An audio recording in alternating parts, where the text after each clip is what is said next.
أعوذ بالله من الشيطان الرجيم. بسم الله الرحمن الرحيم.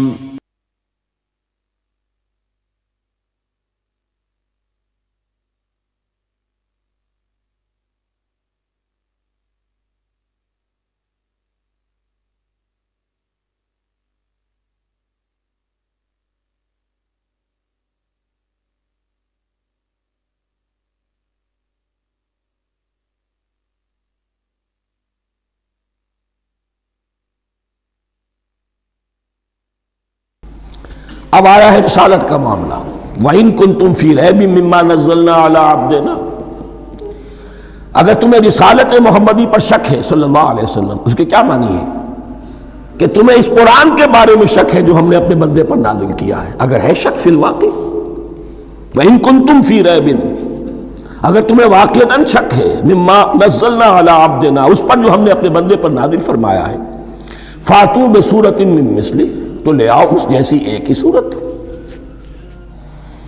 یہ ہم کل پوری تفصیل سے دیکھ چکے ہیں کہ برسبیل تنزل یہاں پہنچے ہیں. پہلے دو آیتیں میں نے آپ کو سنائی تھی جس میں پورے قرآن کی مثال لانے کا چیلنج کیا گیا.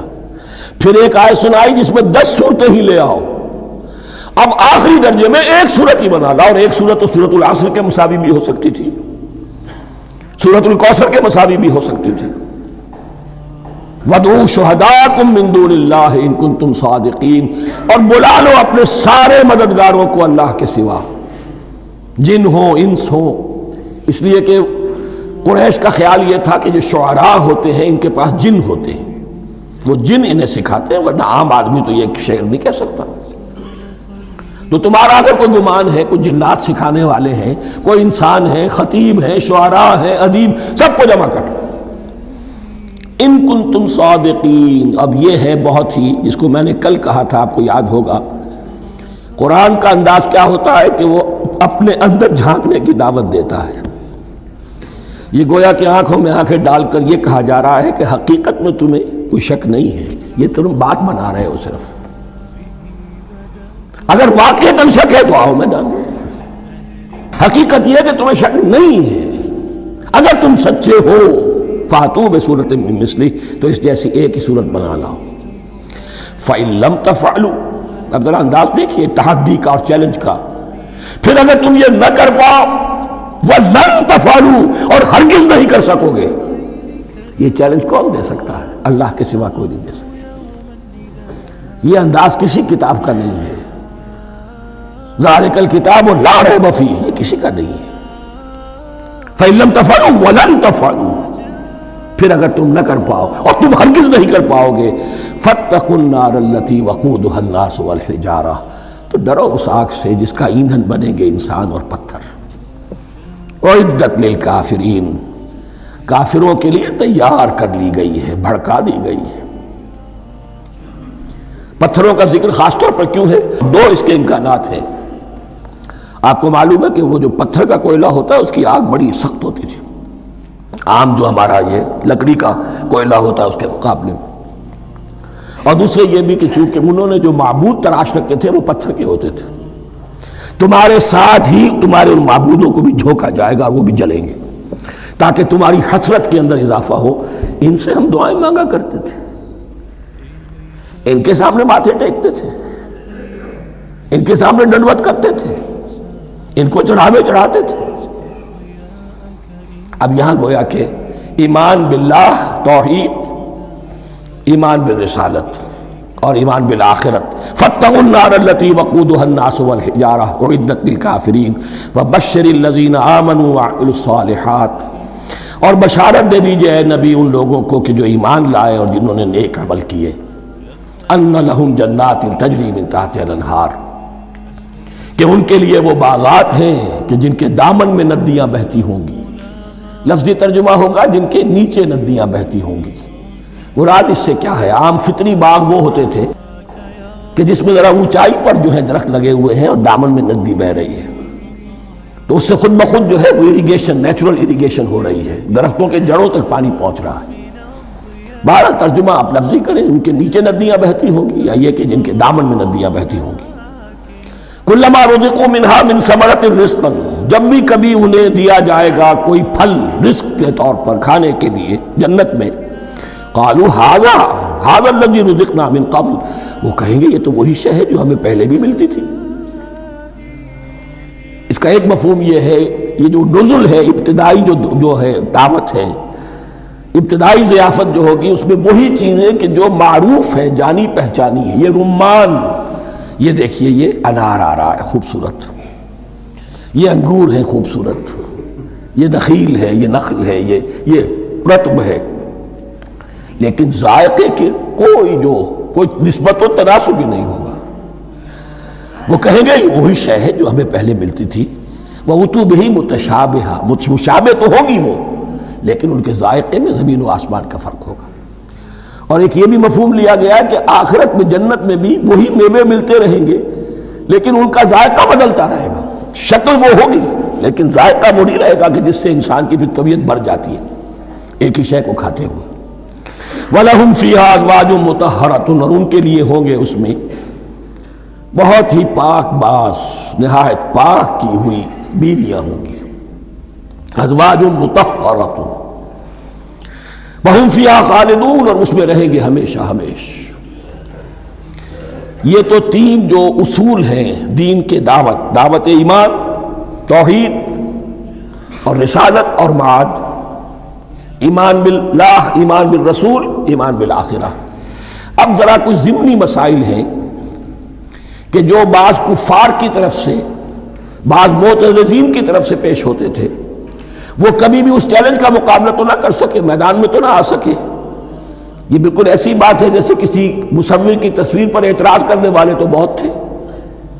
جب کہا گیا کہ ذرا یہ لیجئے قلم، اس کو ٹھیک کر دیجئے، یہ برش آپ کے ہاتھ میں دیتا ہوں، اب سب پیچھے ہٹ گئے۔ تو کوئی صورت قرآن کے مقابلے میں لانا وہ تو ان کے لیے ممکن نہیں تھی، لیکن ادھر ادھر سے اعتراضات کرنے کے لیے جو زبانیں کھلتی تھی ان میں سے ایک اعتراض نقل کیا جا رہا ہے۔ وہ یہ تھا کہ وہ کہتے تھے کہ قرآن مجید میں مکھی کی تشبیہ آئی ہے، یہ تو بڑی حقیر سی شے ہے، اعلیٰ کلام ہو اور اعلیٰ متکلم ہو وہ ایسی حقیر چیزوں کا تذکرہ نہیں کرتا۔ بیت العنکبوت، مکڑی کا بھی ذکر ہے قرآن مجید، اتنی حقیر شے کا، یہ کوئی اعلیٰ کلام نہیں۔ اس کا جواب دیا جا رہا ہے کہ اصل میں کہیں تشبیہ بیان کرنی ہے، تمثیل بیان کرنی ہے، تو دیکھنا یہ کہ جس شے کے لیے تشبیہ دی جا رہی ہے اس کی مناسبت والی شے ہو۔ شے کوئی بہت حقیر ہے تو کسی عظمت والی شے سے آخر کیسے تشبیہ دی جائے گی؟ وہ تو کسی حقیر شے سے ہی تشبیہ دی جائے گی، تو جو اصل مقصد ہے تشبیہ کا وہ پورا ہوگا۔ ان اللہ لا یستحی ان یضرب مثلا ما بعوضۃ فما فوقہا، اللہ تعالیٰ کو تو اس میں کوئی جھجک نہیں ہے، کوئی شرم نہیں ہے کہ وہ مچھر کی مثال بیان کرے، تو اس سے اوپر، اب یا فوقہا میں دونوں معنی ہو جائیں گے، یعنی کمتر اور حقیر ہونے میں اس سے بھی بڑھ کر، یا یہ کہ اس سے اوپر کی کوئی شے، اس کی مثال دینے میں اللہ کو کوئی جھجک نہیں، اس لیے کہ مکھی بھی بہرحال مچھر سے تو ذرا بڑی شے ہے۔ اس معنی میں بھی ہو سکتا ہے فوقہا، اور فوقہا اس معنی میں بھی کہ اس سے بھی حقیر ہونے میں اس سے بھی بڑھ کر۔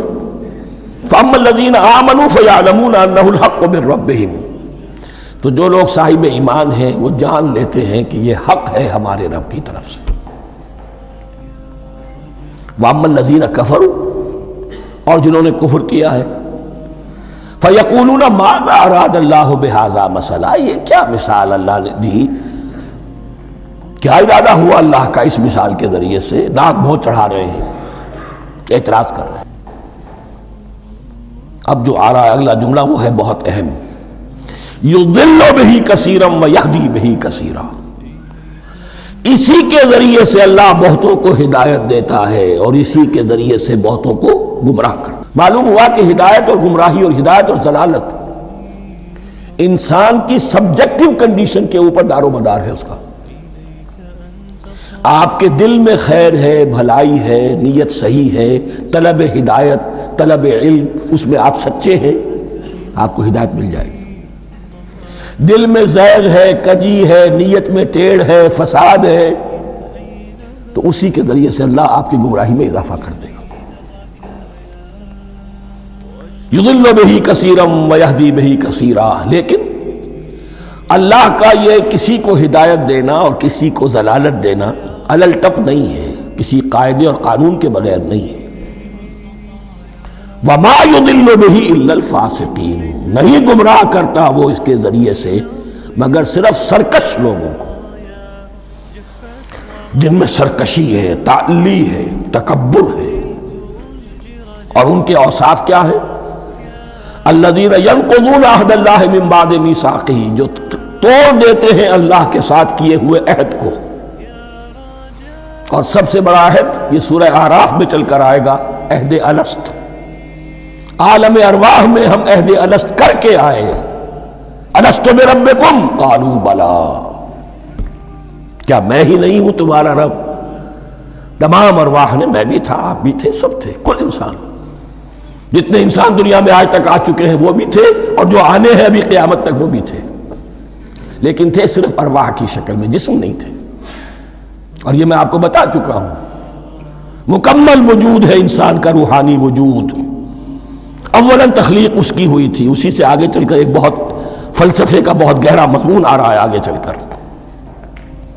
وہ جو عہد الست الست بربکم قالوا بلا، انہوں نے اس عہد کو توڑا، اللہ کو اپنا مالک اور خالق اور اپنا حاکم جاننے کی بجائے خود حاکم بن کر بیٹھ گئے۔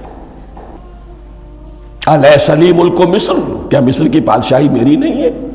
I am the sovereign, we are sovereign, popular sovereignty۔ بغاوت، سرکشی، فاسق۔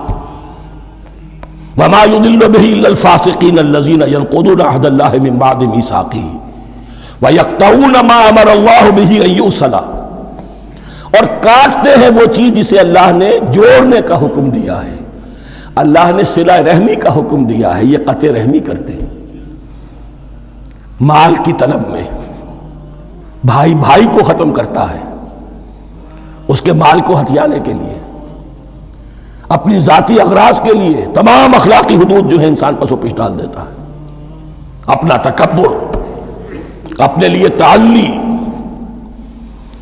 الذین، آپ دیکھیے نوٹ کیجئے، اس میں ہماری شریعت کا فلسفہ یہ ہے، ایک تعلق ہے اللہ کا بندے کے ساتھ، حقوق اللہ، ایک ہے بندوں کا بندوں کے ساتھ، حقوق العباد۔ اللہ کا حق کیا ہے؟ اسے حاکم اور مالک، اور حاکم سمجھو، الملک سمجھو، خود اس کے بندے بنو۔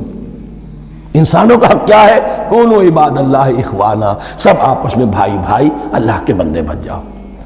اور اس میں سب سے اہم ترین رحمی رشتہ ہے، سگے بھائی، سگے بھائی بہنیں، پھر دادی کے اوپر جا کر وہ کزنز آ جائیں گے، پر دادی پر جا کر اور جمع ہو جائیں گے، یہاں تک کہ آدم و حوا پر تمام انسان جمع ہو جائیں گے۔ تو رحمی رشتے کی بڑی اہمیت ہے۔ تو وہ فاسقین کے جو توڑتے ہیں اللہ کے عہد کو، اس کو مضبوطی سے باندھنے کے بعد، وَيَقْطَعُونَ مَا أَمَرَ اللَّهُ بِهِ أَن يُوصَلَ وَيُفْسِدُونَ فِي الْأَرْضِ، انہی دونوں چیزوں کے نتیجے میں زمین میں فساد پیدا ہوتا ہے۔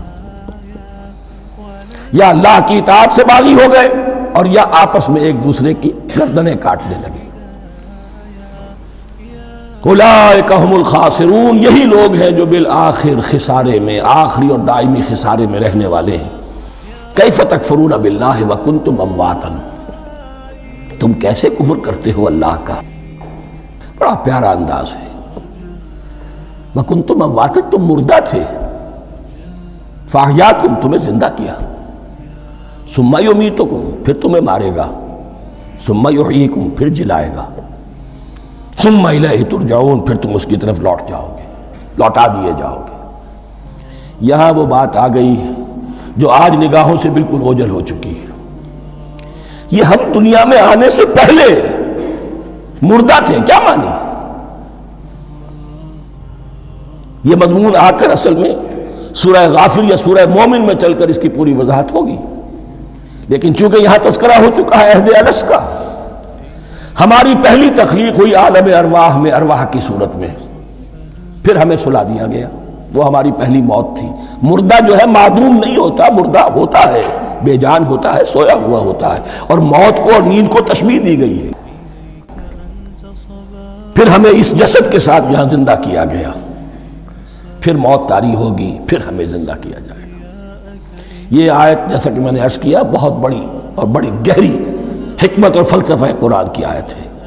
کیسے اللہ کا انکار کرتے؟ کنتم اموات، تم مردہ تھے، سوئی ہوئی ارواح کی شکل میں تھے، فاحیاکم، تمہیں جگایا اس جسد کے ساتھ، زندہ کیا، ثم یمیتکم ثم یحییکم، پھر تمہیں مارے گا، پھر جلائے گا، ثم الیہ ترجعون، پھر تم اس کی طرف لوٹا دیے جاؤ گے۔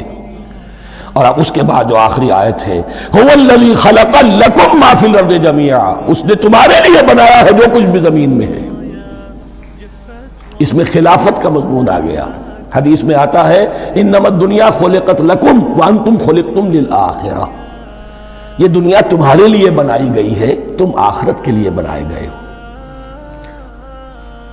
هو الذی خلق لکم ما فی الارض جمیعا، اس لیے کہ اگلی آیت پھر آ رہی ہے خلافت کی آیت، سارا کچھ زمین میں یہ بستر جو بچھایا اور یہ کائنات کو، زمین کو سجایا تمہاری خلافت کے لیے۔ ثم استوى الى السماء فسواهن سبع سماوات، پھر وہ متوجہ ہوا آسمانوں کی طرف اور انہیں 7 آسمانوں کی شکل میں بنا دیا۔ جیسا کہ میں کل عرض کر چکا ہوں، یہ تاحال ابھی یہ آیات متشابہات میں سے ہے۔ 7 آسمانوں کی کیا حقیقت ہے ہم اس سے ابھی پورے طور سے واقف نہیں۔ وَهُوَ بِكُلِّ شَيْءٍ عَلِيمٌ، اور اسے ہر شے کا علم حقیقی حاصل ہے۔ بارک اللہ لی ولکم فی القرآن العظیم ونفعنی وإیاکم بالآیات والذکر الحکیم۔